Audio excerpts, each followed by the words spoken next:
Wondering how to scoop up the full 12 marks for AQA Paper 2, Question 3? Well, stop wondering what Schofield on Shakespeare. Increase your chances of the top grade.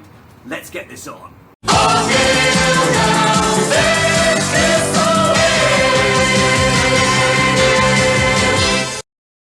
So what does this mark scheme mean in plain English? Well, you need to ensure you precisely answer the question, go into detail when exploring your carefully chosen and trimmed quotations, and to use subject terminology. The texts have been taken from the June 2022 AQA GCSE English Language Paper 2. It might be easier for you if you download the insert directly from the website. So type in AQA GCSE English Language Paper 2 June 2022, insert within Google. Click on the first link, insert : Paper 2 Writers' Viewpoints and Perspectives. And then, hey presto, here it is. Alternatively, the extract will appear within chunks now, within 5-second intervals. Pause on each slide if you would prefer to read them this way.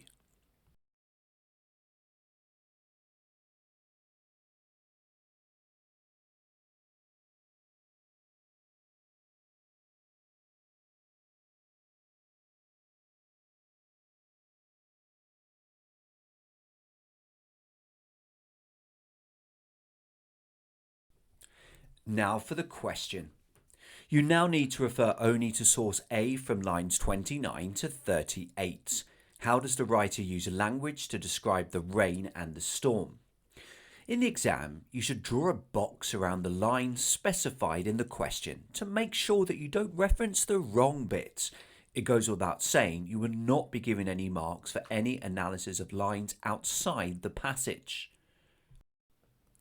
On this occasion, I'm going to help you out. This is the passage in question. Get cracking. Press pause now.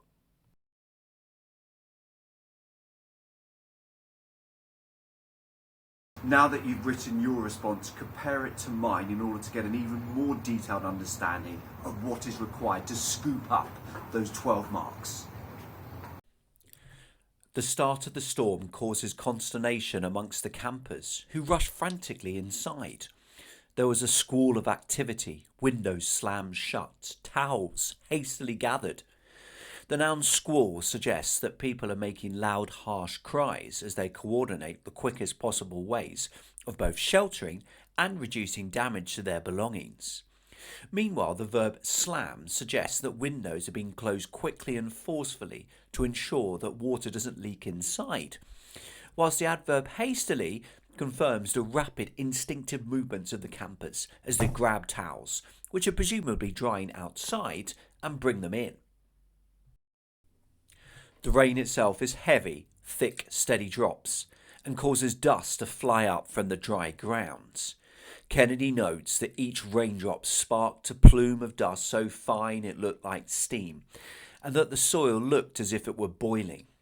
The rain is so strong and the ground so dry that it appears that mini explosions can be seen with each drop. The imagery suggests, ironically, that it is as if the ground is being heated up as opposed to drenched.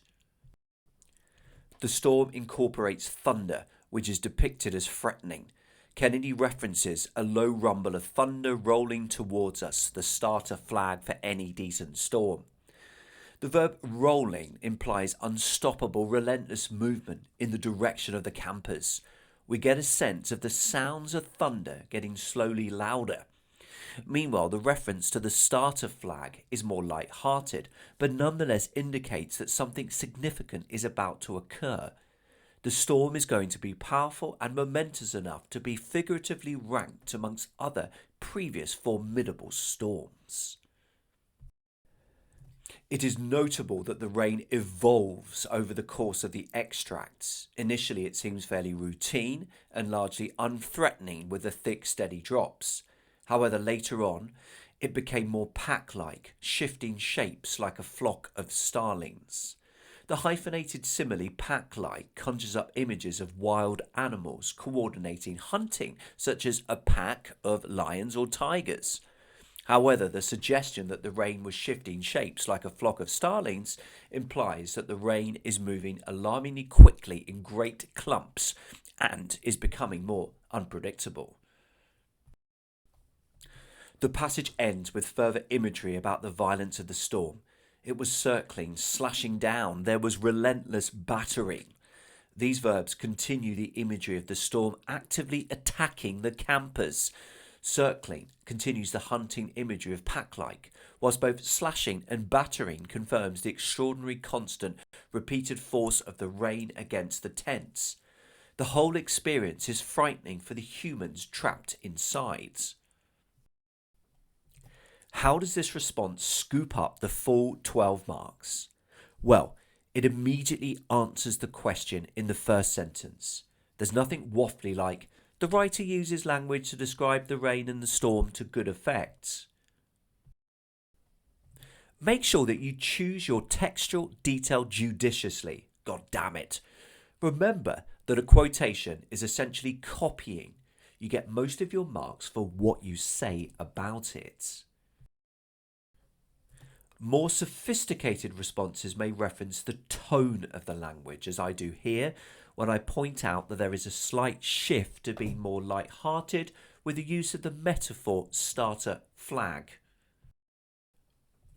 You need to make sophisticated and accurate use of subject terminology, hence hyphenated simile here. Remember that you can use 3 dots or ellipses to miss out words from a quotation. If you want to tweak the actual words so that it makes grammatical sense within your own sentence, use square brackets. This has been a special designer Schofield on Shakespeare production, helping you get 12 marks for AQA GCSE English Language, Paper 2, Question 3. Many thanks for watching.